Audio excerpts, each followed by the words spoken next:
Qu'est-ce qui rend la Bible vraiment précieuse pour nous? Quelqu'un dirait, eh bien, parce que c'est la révélation de Dieu sur lui-même et sur la façon dont il traite les gens. Eh bien, c'est vrai.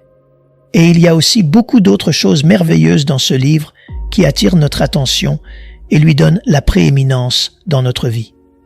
L'une des choses les plus importantes est le fait que la plupart d'entre nous qui avons fait confiance à Jésus-Christ comme notre sauveur personnel avons réalisé que c'est le manuel pour vivre. En d'autres termes, c'est ainsi que l'on vit. Et ce que nous avons découvert, c'est ceci. Si vous suivez les principes de ce livre, vous ferez l'expérience de la vie à son meilleur. Si vous violez ces principes écrits dans ce livre, ce que vous découvrirez, c'est que vous récolterez une moisson très amère. Il est donc très important de voir comment nous le considérons. Et il est très important de comprendre comment vous et moi le mettons en pratique. L'une des choses uniques au sujet de la Bible est le fait que tant de ces merveilleux principes scripturaires, si pratiques pour nous chaque jour, sont présentés dans des événements de la vie de Jésus, dans des événements, par exemple, de la vie de l'apôtre Paul et des autres. Non seulement cela, mais aussi souvent, ce sont simplement les paroles de Jésus ou celles de l'apôtre Paul, Jacques, Pierre ou d'autres. Et l'un de ces événements qui est probablement connu de la plupart des gens qui ont lu la Bible est celui que je veux examiner aujourd'hui. Le titre de ce message est « Quand tout semble impossible ». Nous avons tous, à un moment donné de notre vie, eu le dos au mur et nous avons remercié Dieu en disant « Je ne sais pas quoi faire, je ne sais pas où aller, je ne sais pas de quel côté me tourner, que dois-je faire ?» Nous avons eu le dos au mur et tout semblait plutôt impossible. Je veux donc vous dire aujourd'hui, rien n'est impossible à Dieu. Je vous invite à ouvrir, si vous le voulez bien, Jean chapitre 6. En fait, dans ce chapitre 6 de Jean, c'est le récit, le compte-rendu de la multiplication des pains pour 5000 personnes. Quelqu'un dira « Oh, je connais cette histoire. » Mais connaissez-vous la vérité de cette histoire? Connaissez-vous les principes ici? Savez-vous ce que Dieu essaie de nous dire dans ce passage? Parce que Dieu a quelques merveilleuses leçons dans ce chapitre 6 de Jean, à partir du verset 1. Et ce que je veux que vous reteniez, c'est que c'est le seul miracle que Jésus a accompli qui soit rapporté dans tous les évangiles. Matthieu, Marc, Luc et Jean. C'est le seul. Il doit donc y avoir une raison pour laquelle le Saint-Esprit les a tous inspirés à l'inclure dans les évangiles. Commençons au verset 1. Après cela, Jésus s'en alla de l'autre côté de la mer de Galilée, de Tibériade. Une grande foule le suivait, parce qu'il voyait les miracles qu'il opérait sur les malades. Il avait guéri les malades. Puis Jésus monta sur la montagne, et là il s'assit avec ses disciples. Il essayait de s'éloigner pour se reposer un peu à ce moment-là. Or, la Pâque, la fête des Juifs, était proche, ce qui signifiait qu'il y avait beaucoup plus de gens qui traînaient que d'habitude. Jésus leva donc les yeux, et voyant qu'une grande foule venait à lui, dit à Philippe, « Où achèterons-nous des pains pour que ces gens aient à manger ?» Il disait cela pour l'éprouver, car lui-même savait ce qu'il allait faire. Ce n'était donc pas un ordre. Ce n'était qu'une demande. Il a dit, « Où allons-nous faire cela ?»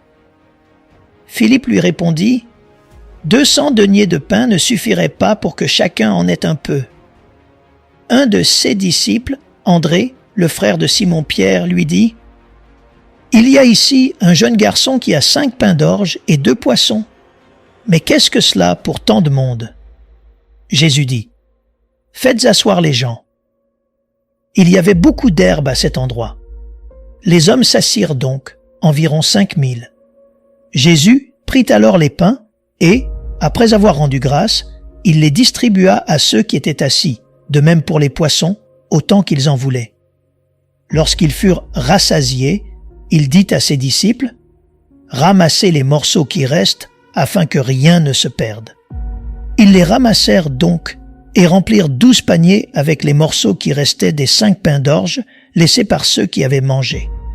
Voyant donc le miracle qu'il avait accompli, les gens disaient « Celui-ci est vraiment le prophète qui vient dans le monde. » Permettez-moi de vous rappeler 2 choses. Premièrement, le but premier de Jésus en accomplissant des miracles n'était pas seulement de guérir les gens ou de les faire se sentir mieux. Son but premier était justement ce qui s'est passé ici. Il dit « Voyant donc le miracle qu'il avait accompli, tous ces miracles étaient des signes de sa véritable identité, à savoir que Jésus-Christ était et est le Messie. Deuxièmement, je veux que vous vous souveniez que Matthieu, Marc, Luc et Jean relatent tout cet événement particulier. Aucun d'entre eux ne rapporte exactement la même chose. Chacun y apporte sa contribution. Quelqu'un pourrait dire « alors la Bible n'est pas inspirée. » Si, elle est inspirée. Si tous avaient rapporté exactement la même chose, on aurait pensé que quelqu'un avait copié sur quelqu'un d'autre. Mais chacun d'eux, conduit par le Saint-Esprit, a rapporté les choses dont ils se souvenaient et qu'ils avaient vues. Je dirais donc probablement des choses qui ne sont pas ici. Par exemple, la Bible dit que c'était un endroit très désolé et qu'il se faisait très tard lorsque cela s'est passé. Donc si je dis quelque chose d'utile que je ne vois pas dans le passage, c'est soit ici, soit chez Matthieu, Marc ou Luc. Cela dit, réfléchissons à cette idée dans son ensemble. Tout d'abord, nous parlons de la question de quand les choses semblent impossibles. Il y a des moments dans toutes nos vies où nous nous retrouvons dans des situations où nous ne savons pas quoi faire. Il semble impossible de traverser cela sans beaucoup de douleur ou de blessures. Il semble impossible de traverser cela sans de réels problèmes financiers. Il semble impossible d'être guéri après ce que le médecin a dit. Il y a donc toutes sortes de situations dans lesquelles nous pouvons nous trouver. La première chose que je veux que vous remarquiez ici, c'est que Jésus est conscient de ces circonstances où nous estimons être dans une situation apparemment impossible. J'ai dit apparemment impossible, pas impossible. Cela semble impossible. On dirait que c'est impossible. Et ici, dans cette situation, il y avait 5000 hommes, et la Bible dit dans Matthieu, par exemple, qu'il y avait 5000 hommes, en plus des femmes et des enfants. Il pouvait donc y avoir 5100, 6000, 6100 ou 7000 personnes. Et donc la situation impossible, apparemment, c'est que toutes ces personnes qui avaient suivi Jésus quand il a quitté un côté du lac, elles ont navigué le long du lac et sont venues de l'autre côté. Et ces gens qui l'ont vu partir, des centaines, probablement des milliers l'ont suivi parce qu'ils étaient intéressés, curieux, ils l'avaient vu guérir des gens, ils voulaient être guéris, donc beaucoup étaient là par curiosité. Bien sûr, certains disaient « c'est le prophète, c'est le Messie ».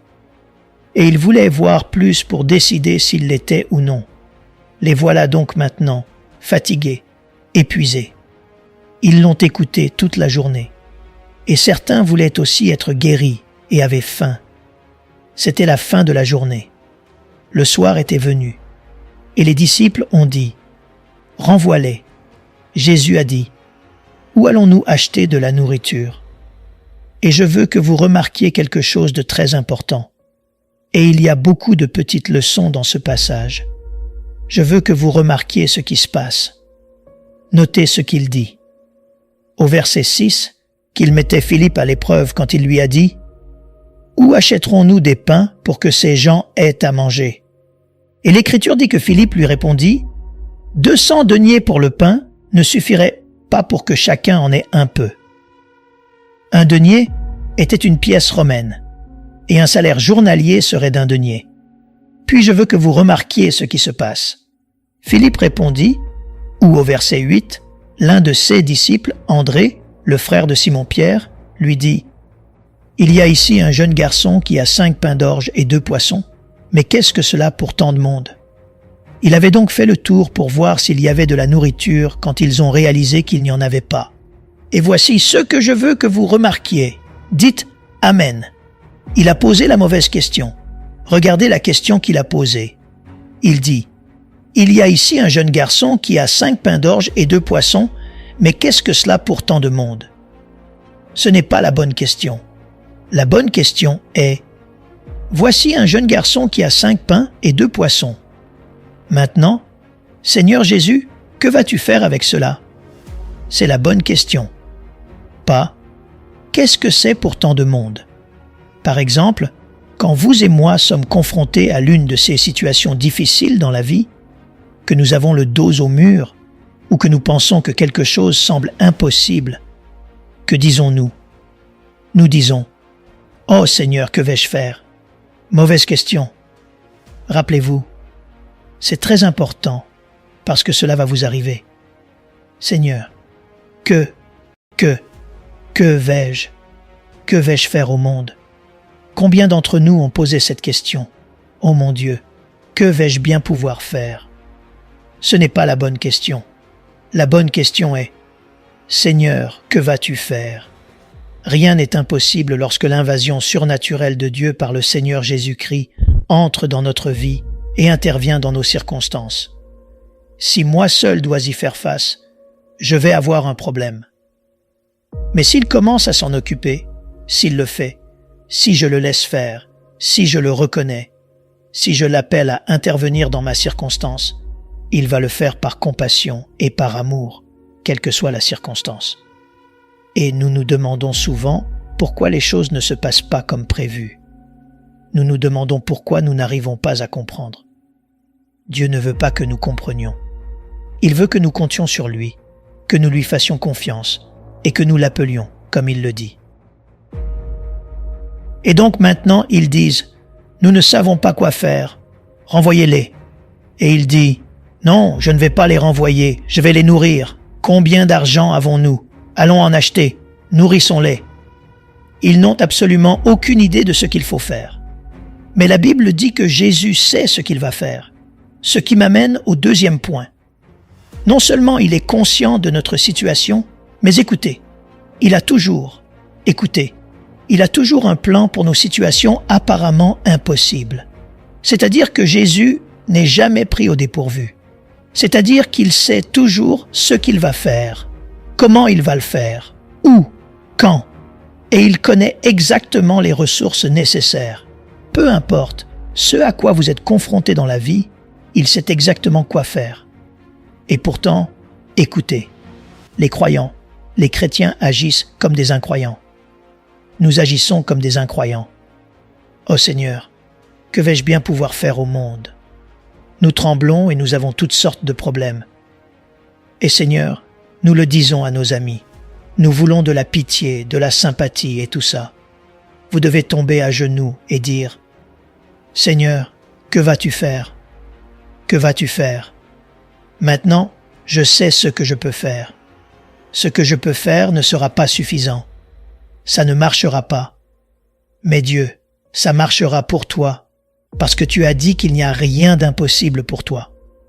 Alors je vais arrêter mes calculs. Je vais commencer à avoir confiance et voir ce que tu fais. Vous serez étonnés de ce que Dieu peut transformer dans votre vie. Mais si vous faites ce que vous avez envie de faire, ce qui est naturel et normal, vous allez calculer ceci, ce qui arrivera et n'arrivera pas. Et ce qui se passe, c'est que vous finissez par perdre. Écoutez, vous pouvez perdre, écoutez. Vous pouvez perdre à la ligne d'arrivée. La meilleure bénédiction de Dieu pour votre vie. Si vous essayez de calculer ce que vous serez capable de faire ou de manœuvrer dans une situation. Ayez confiance en lui. Il vous guidera étape par étape parce qu'il a un plan très précis. Il savait exactement ce qu'il allait faire dans cette situation. Tout ce qu'il leur demandait était l'une des étapes pour accomplir son but, qui était de nourrir toutes ces personnes, et son but ultime, qui était de démontrer son pouvoir, ce qui faisait partie de son but ultime. Leur dire clairement: « Je suis un prophète et je suis le Messie. » C'était son but ultime. Étape par étape, il les a guidés et voyez, il les a en formation et ils ont beaucoup de mal à ce moment précis. La troisième chose que je veux que vous remarquiez ici, c'est que Jésus va souvent nous surprendre par la façon dont il transforme nos situations impossibles en choses possibles. Parfois, il est très surprenant. Et il est surprenant de bien des façons. Et quand vous pensez à ce qu'André a dit ici, il était en train de chercher et il a trouvé 5 pains et 2 poissons, ce petit garçon. Et apparemment, personne d'autre ne semblait avoir de nourriture.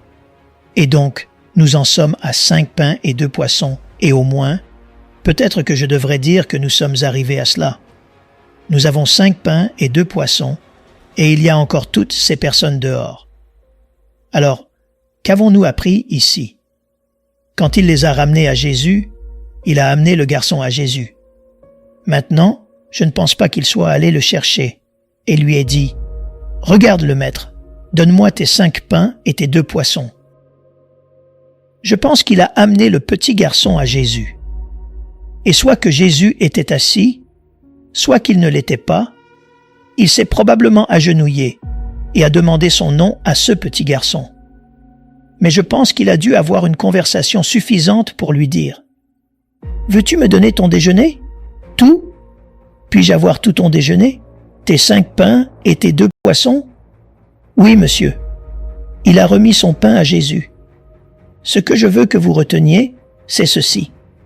Ne sous-estimez jamais ce que Dieu peut faire dans votre vie lorsque vous lui remettez tout ce que vous êtes et tout ce que vous avez. Je suis profondément convaincu que l'une des principales raisons pour lesquelles tant de personnes sont découragées par leur vie, déconcertées par la vie, la regardant en quelque sorte et en pensant « Suis-je important? Je ne pourrai jamais accomplir quoi que ce soit. Je ne pourrai jamais aboutir à quoi que ce soit. » En d'autres termes, juste un peu découragés par leur vie. La plupart des gens, probablement, quand ils regardent leur vie, ne voient pas grand-chose. Est-ce que ce ne serait pas parce que vous ne l'avez jamais remise à celui qui vous a créé, que vous ne vous êtes jamais livré à celui qui vous possède, que vous ne vous êtes jamais donné à celui qui veut travailler en vous et vous révéler et vous montrer ce qu'il peut faire, ce qu'il fera de votre vie si vous vous donnez à lui? La plupart des gens sont égoïstes. Ils tiennent leur vie dans leurs propres mains.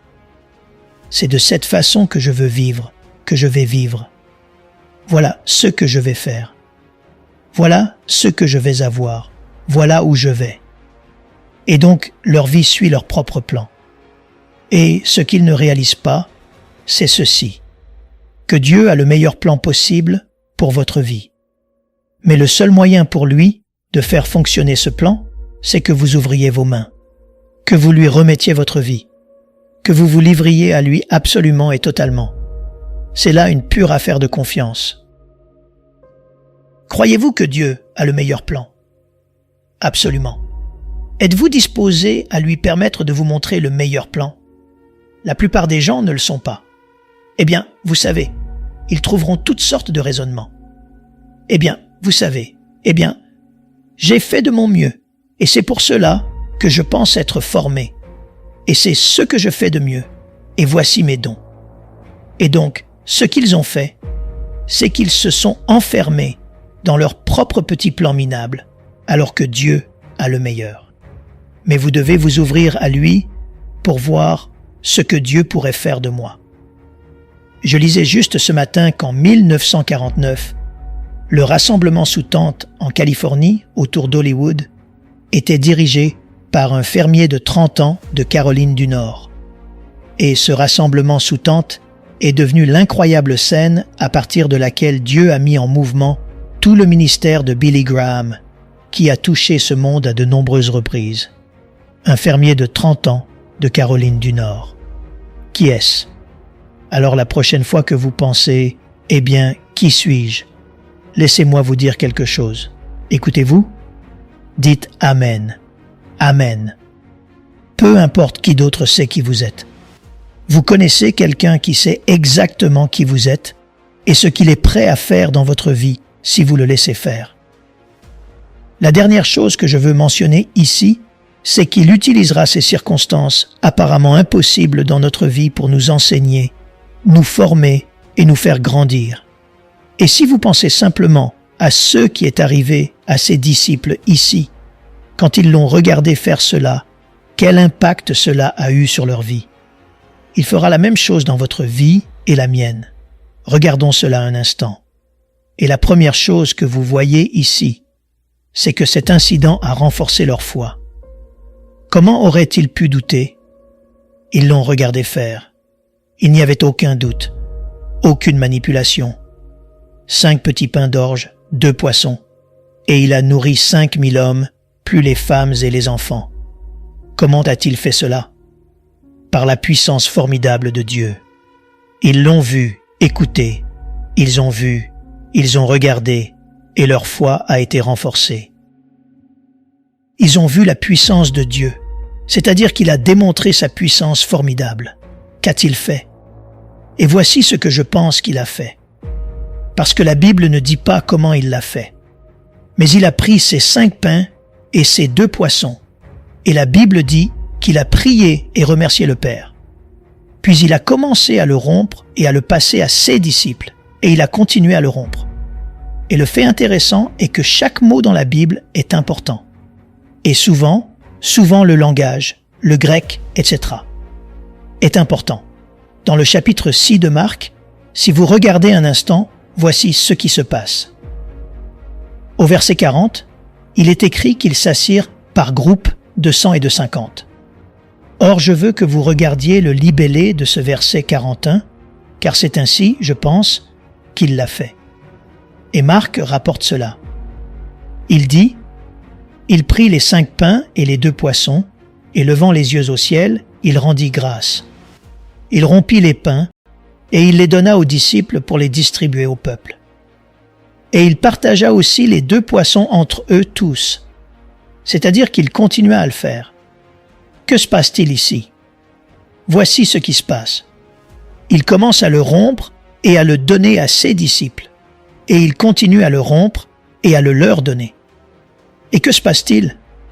Il commence à le distribuer, et quand ça arrive jusqu'à votre robe, par exemple, vous en cassez un morceau et vous le passez à quelqu'un d'autre. Eh bien, quand ils l'obtiennent et qu'ils le rompent, il y en a encore autant, et ils le passent au suivant. Et d'une manière ou d'une autre, il y en a encore autant. Et ils ont nourri toutes ces personnes. Et que s'est-il passé? Dieu a mis en branle sa formidable puissance miraculeuse pour multiplier ces 5 pains et ces 2 poissons en assez pour nourrir probablement 6 ou 7 000 personnes. Et donc, que fait-il? Il renforce leur foi.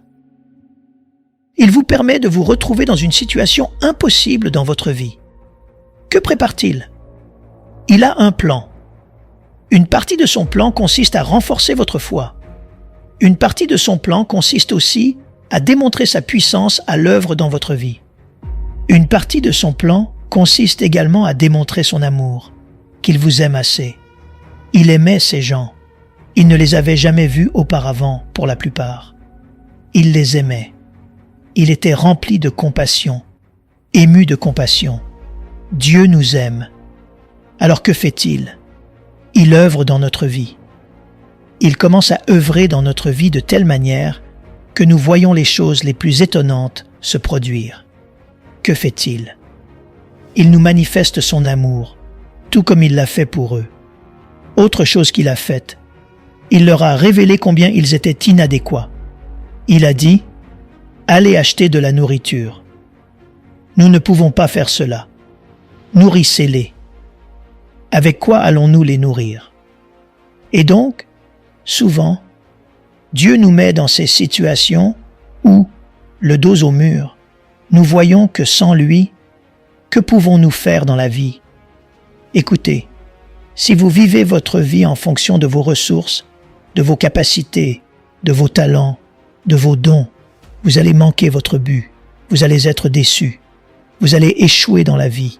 Il veut que nous vivions, écoutez, selon ses ressources à lui, sa force, sa puissance, en ayant confiance en lui. C'est son but pour nous. Il révélera notre inadéquation. C'est pourquoi il ne veut pas que nous disions « Que vais-je faire ?» Vous voyez, il veut que nous arrivions au bout de nous-mêmes pour que nous disions « Dieu, je ne peux pas régler cela. » Que vas-tu faire dans ma vie? C'est ce qui se passe ici. De même, il a montré sa dépendance au Père. Il aurait pu dire, « Prenons les 5 pains, les 2 poissons, et après tout je suis Dieu, commençons à les rompre. » Non. Savez-vous ce qu'il a fait? Il a pris le temps de parler au Père. Il a demandé au Père de bénir la nourriture. N'auriez-vous pas aimé entendre cette prière? Que lui a-t-il dit avec 5 pains et 2 poissons? Père, j'ai confiance en toi pour multiplier ceci suffisamment de fois pour que toutes ces personnes soient rassasiées et qu'il en reste. Une chose est sûre, le Père a toujours exaucé chacune des prières de Jésus. Et savez-vous quoi? Écoutez ceci. Jésus veut aussi exaucer toutes nos prières. Ce qu'il veut, c'est que nos prières correspondent à sa volonté et à son plan pour notre vie, car c'est le meilleur. Si vous voulez le meilleur de Dieu, vous devez vous livrer à lui et voir ce qu'il fera. Et que va-t-il faire? Il va vous montrer combien vous êtes inadéquat. Mais il va aussi manifester sa fidélité. C'est-à-dire, y a-t-il jamais eu une situation où Dieu a failli? Non. Est-il possible que Jésus ne puisse pas faire quelque chose? Non. Est-il possible qu'il ne vous ait pas entendu? Non, sauf si vous vivez dans le péché et qu'il a fait la sourde oreille. Y a-t-il quoi que ce soit que vous et moi puissions imaginer qu'il ne peut pas faire? Mais si vous ne comprenez pas qui vous êtes, vous direz « Oh Seigneur, que vais-je faire ?» Mauvaise question. Que vais-je faire? Quelle est la bonne question? Seigneur, que vas-tu faire? Voilà la bonne question. C'est intéressant. Ce matin, je me suis réveillé vers 4 heures et cette chanson m'est venue à l'esprit, que je suis sûr de ne même pas avoir pensé depuis 40 ans. J'en suis certain. Sortant de l'inconscience, je me suis réveillé et ces paroles me sont venues à l'esprit. Y a-t-il des fleuves qui semblent infranchissables? Y a-t-il des montagnes à travers lesquelles on ne peut pas creuser de tunnels? La suite dit, « Avec Dieu, rien n'est impossible. Il connaît 1000 moyens de préparer le chemin pour vous. Laissez aller et laissez Dieu agir merveilleusement. Laissez aller et laissez Dieu agir. Vos peines disparaîtront. Votre nuit se changera en jour si vous laissez aller et laissez Dieu agir. » Je n'y avais pas pensé depuis des années. Je me suis dit, quel refrain parfait pour ce message. Y a-t-il des fleuves que vous ne pouvez pas traverser? Impossible. Des montagnes à travers lesquelles vous ne pouvez pas creuser de tunnels? On dirait que c'est impossible. Dieu se spécialise dans les choses qui semblent impossibles. Il connaît 1000 moyens de préparer le chemin pour vous. Mais quand nous laissons aller et laissons Dieu agir merveilleusement dans notre vie, et je me demande ce à quoi vous êtes confrontés. Vous avez essayé de le résoudre? Abandonnez. Vous direz, eh bien, abandonner n'est-ce pas un signe de faiblesse? Abandonner n'est pas faiblesse, c'est sagesse. Quand vous abandonnez à Dieu, ce n'est pas de la faiblesse, mais de la sagesse. Parce qu'alors ce que vous faites, vous permettez l'invasion de l'Esprit du Dieu vivant pour qu'il prenne vos circonstances et les change absolument pour votre bien. Et je veux vous encourager, si vous êtes l'une de ces personnes qui n'ont jamais été sauvées, qui ne sont pas chrétiennes et que tout cela vous semble si difficile, il suffit d'une foi d'enfant pour placer votre confiance en lui et regarder ce qu'il fera dans votre vie. Et peut-être êtes-vous l'une de ces personnes qui luttent avec votre identité, avec ce que vous allez faire de votre vie, la direction que vous prenez et ce que Dieu pourrait faire avec votre vie. Et vous dites, eh bien, j'ai tel âge ou tel autre, telle éducation, tel autre, et tout ça. Rien de tout cela n'est important. La question est, Seigneur, je me livre entièrement à toi. Maintenant, je vais regarder ce que tu vas faire. Et une chose est sûre, écoutez, il fera la meilleure chose qu'un Dieu souverain, omnipotent, omniscient, omniprésent, plein d'amour, d'un amour inconditionnel, peut faire dans votre vie si vous le laissez faire. Père, nous te sommes tellement reconnaissants de pouvoir tirer une histoire simple comme celle-ci pour nous enseigner tant de merveilleuses vérités. Puissions-nous les appliquer dans nos cœurs et découvrir ce que tu es capable prêt et désireux de faire dans nos vies. Je prie pour que le Saint-Esprit imprègne ces vérités, nous apprenne à poser les bonnes questions, à placer notre confiance en toi, à garder les yeux sur toi, à refuser l'apitoiement, les doutes, les peurs, l'anxiété et les inquiétudes, et à poser la sage question. Père, quel est ton but pour cette circonstance dans ma vie? Père, que vas-tu faire avec ces ressources que j'ai? Et alors, Seigneur, je sais que tu béniras et honoreras chaque personne qui se livre à toi sans condition. C'est ma prière aujourd'hui. Nous aimerions vous donner l'opportunité de faire de Jésus le Seigneur de votre vie. Voulez-vous bien prier avec moi? Dites, Seigneur Jésus, je me repens de mes péchés. Viens dans mon cœur. Je fais de toi mon Seigneur et Sauveur. Et merci, Seigneur, pour le baptême du Saint-Esprit en moi. Dans le nom de Jésus. Par cette simple prière, nous croyons que le Saint-Esprit vous conduit sur le chemin de la nouvelle naissance.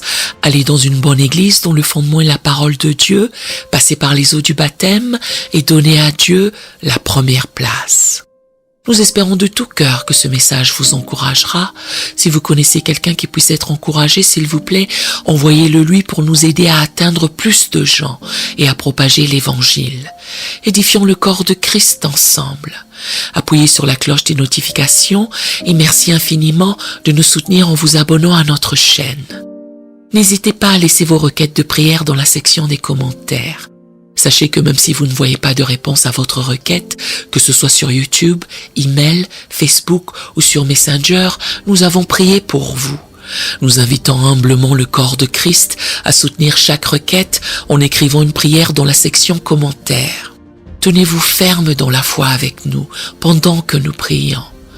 Que la grâce et la paix du Seigneur Jésus-Christ soient avec vous tous et qu'il vous bénisse merveilleusement.